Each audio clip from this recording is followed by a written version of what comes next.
พากันมากินข้าวยิงเงินไอตูกับเงินสตุกเนาะวันนี้นี่จะเป็นไฟยิงอันนี้บัดเดย์นี่ของบ้านเพิ่นHappy birthday เดย์ birthday boy แขกกำลังมาเติม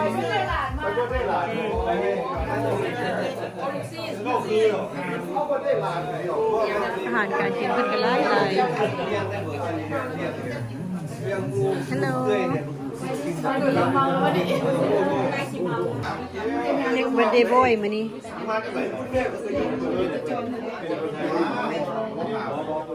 มาจากไหนเนี่ยคิดน้ำตาไหลWhat is like Happy birthday to you Happy birthday to you Happy birthday Happy birthday to you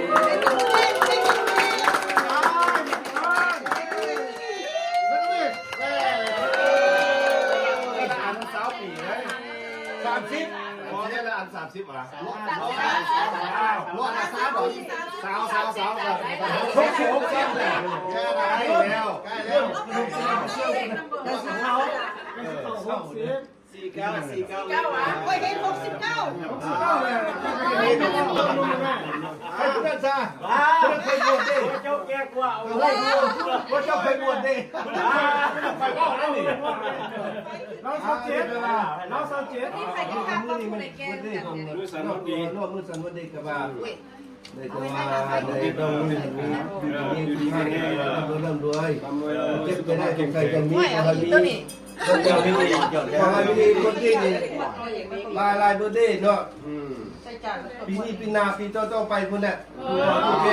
เป็นโฮมใส่ให้ลูกให้หลานเจ้าด้วย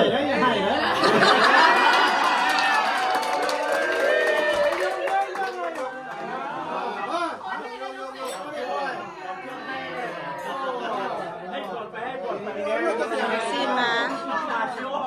นะว้าว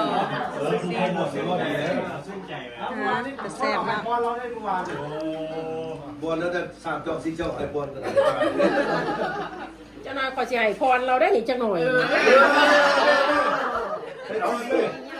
บอลก็เป็นสร้างความเลยเนาะยิ่งทำมันต้องเอาบอลยกเ